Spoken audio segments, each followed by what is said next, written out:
Hi guys, welcome to Honest, Straightforward Reviews, where you get unbiased and unfunded reviews.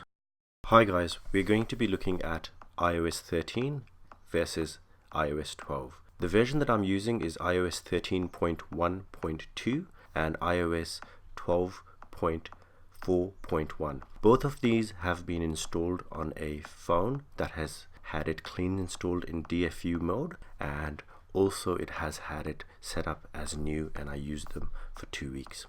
These are my thoughts. And I'll also be looking at some of what's being offered by iOS 13. So first of all, iOS 13, the Siri feature feels really polished and a lot better when it comes to response, but still not as good as Android phones. Volume indicator is another thing that's been moved. Instead of it being in the middle of the screen, intrusive when you're watching a video, it's off to the side. Installation is a lot smaller as well of apps and things like that.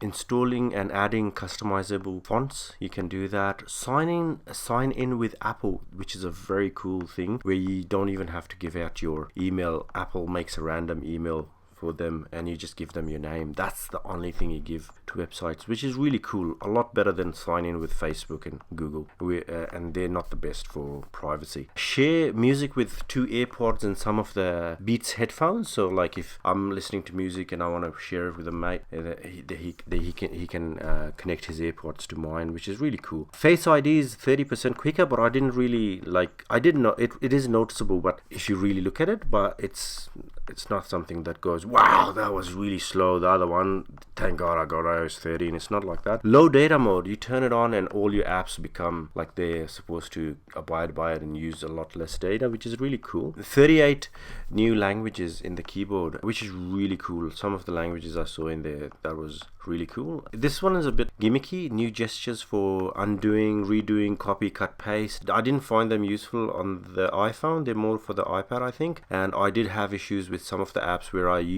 more than 2 fingers on the screen and it just kicked it in and destroyed everything.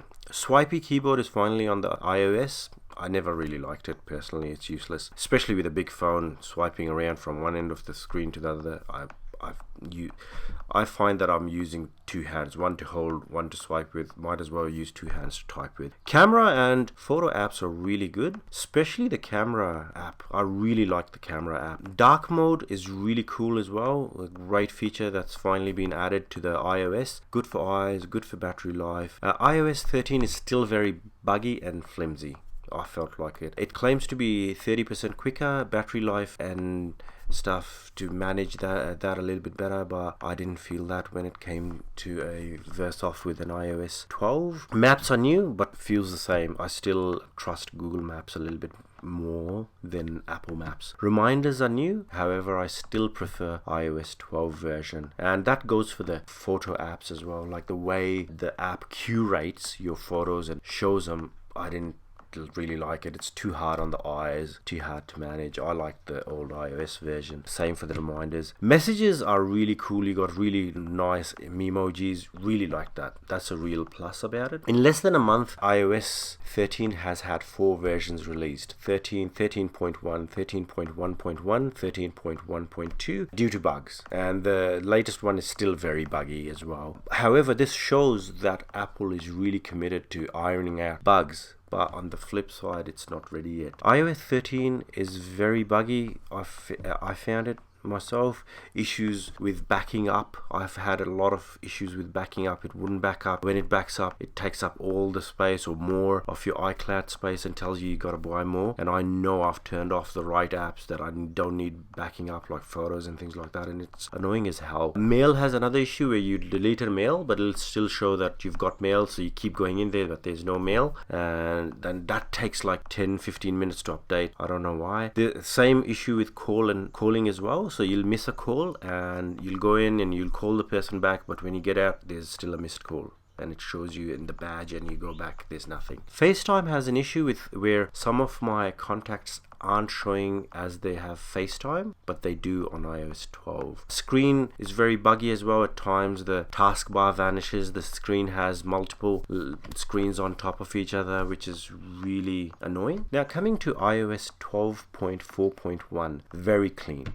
Very solid. It's had a year to have all its bugs ironed out. I think if you They stopped signing it last night, by the way. You can't downgrade anymore to 12.4.1. However, if you did what I did when it came out or before in that period, where you just wiped your phone completely in DFU mode, installed that only, and then set up your phone as new, it's very, very solid, especially comparing to the latest version of 13. It's easy. Photos apps is so much easier.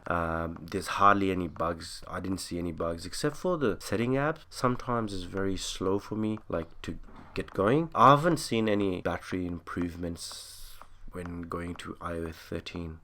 Verdict time. iOS 13 brings a lot of cool and much needed updates to the iPhone. However, it comes at a cost. It is not as solid, stable, and the performance isn't as reliable as the iOS 12.4.1. If you have anything with an A11 chip and beyond, wait a little bit longer. But if you have an iPhone 7 or below, I would update it, as it's faster and better for your battery and heaps more secure. I'm personally sticking with iOS 12 for now.